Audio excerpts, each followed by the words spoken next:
As we continue with debunking the myths and misconceptions around menstruation, I'm joined by Honorable. Can you please introduce yourself?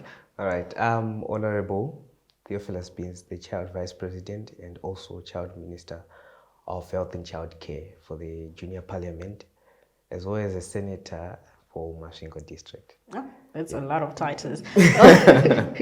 I'm honored to have you, Honorable. And today we're here at the Young and Health Talk Show, where we tackle everything concerning the sexual and reproductive health rights of young people. And menstruation is a key part in the sexual and reproductive health of young people. So I'm glad to have you here. And it's talking about menstruation is a taboo. Where's having it with the male figure? It is something else. So I'm really honored to be having it with you. I hope you're not shy. Nah, no. Okay. Yeah. So just generally, we know what misconceptions and myths are. So I would want to hear from you. What are the myths that you had about menstruation as a boy, just growing up and probably now? Right, so to begin with, people believe that someone who is going through menstruation is dead or impure. This is one of the social belief as well as a religious belief, because we do have some people who have those beliefs to their backbone. So that's one. Another one is how some people believe it's a curse, right? Then we might find some ethnic groups believing that those people should avoid physical activities as well, is that the blood attracts wild animals. And in some homes, you find out that these women are not even allowed to cook or touch plants or vegetation in some instances, among others. Okay, so what would be your personal misconceptions and probably myths that you have adopted that you thought yeah? This one is not okay. Okay, the one about impurity.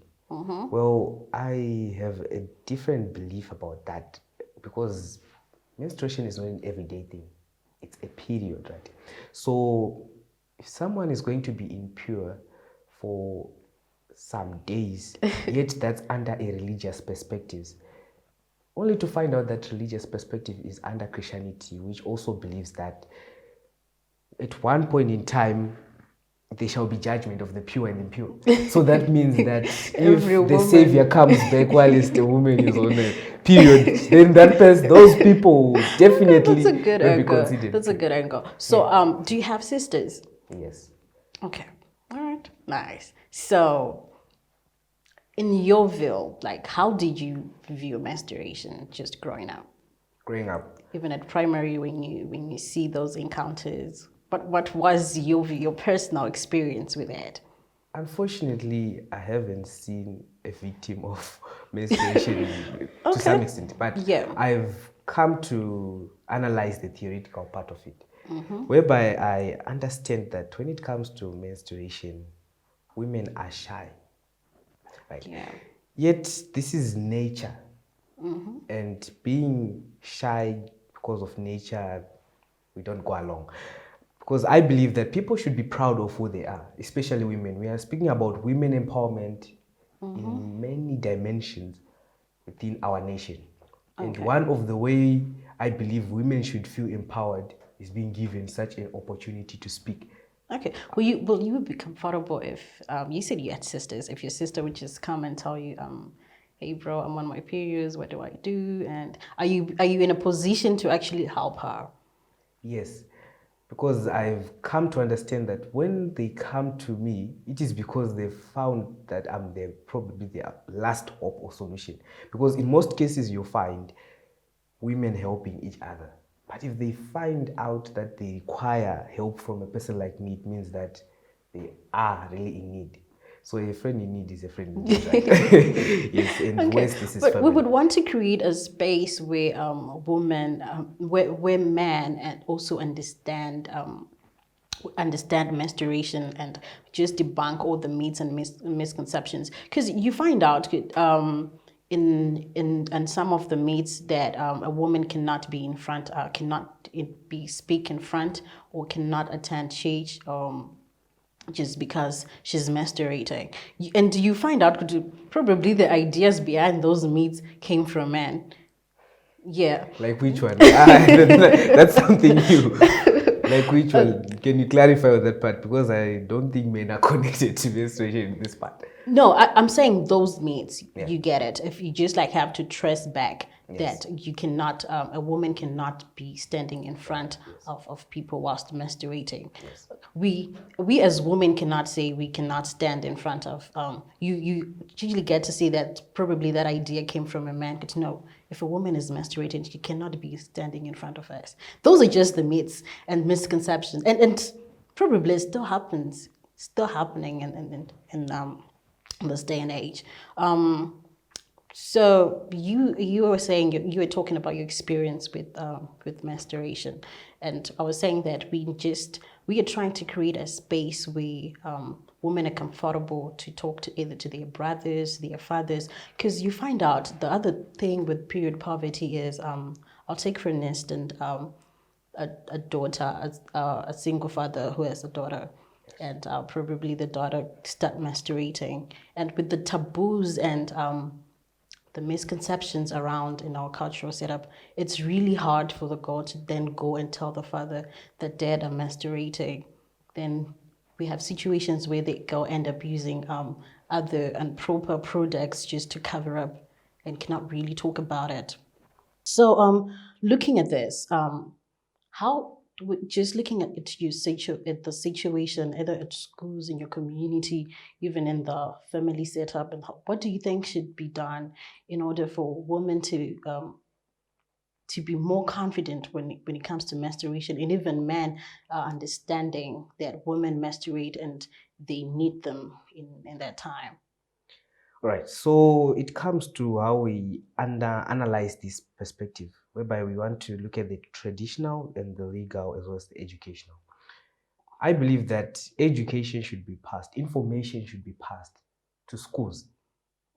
Yes, we have schools with various political structures whereby we might find guiding, counseling, teachers present at schools, PE educators present at schools. But nothing is really being done. Yes. So now it seems as if it's a dummy setup. Yes, we have schools that have those structures, but they are not in use and they are not educating. Right. So that's one thing that I believe that sort of resurrection of the already existing instruments that we have. We also have organizations, the national planning, the MSASA projects, among others. Those projects are working to provide such information to various places and institutions. But the question comes back to, what about street kids? Yes. So who is willing enough to even go and provide the same education out in the street? In the traditional setup, whereby we believe that some children to this day are not even registered with birth certificates. So they are unaccounted for.